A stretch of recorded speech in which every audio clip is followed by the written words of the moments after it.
So last night I stayed up till an unholy hour to watch the State of the Union over in America.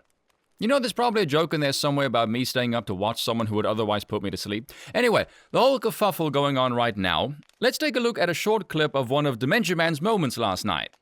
Our forces are not engaged and will not engage in the conflict with Russian forces in Ukraine. Our forces are not going to Europe to fight Ukraine, but to defend our NATO allies in the event that Putin decides to keep moving west.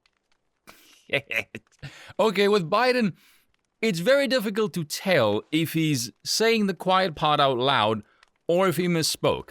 Now, there's a bunch of us who take the view of NATO expansion that Putin is not a fan of NATO being on his damn border.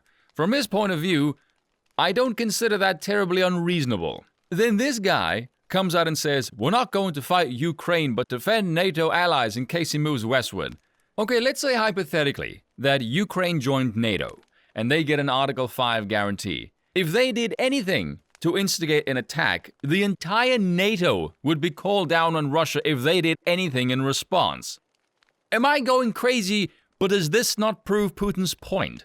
Let me get this right. You Westerners think Putin should be, just peachy with you expanding a US-led military alliance right to his doorstep. To you, that's very acceptable, even though the whole point of NATO was to deter Soviet aggression, which has been disbanded for several decades now. He told you this is not acceptable for Russia's defense, that you integrate Ukraine into NATO.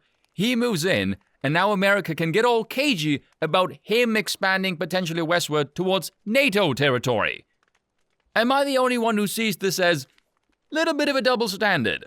Oh, and by the way, Aiden and I will be doing a podcast about Ukraine and Russia tonight, around 8:30 UK time, and we're likely going to do a deep dive into the rabbit hole with some names and associations that the mainstream is never going to cover. So a link to the podcast will be down below, and hope to see you guys there. And that's all for today. Until next time.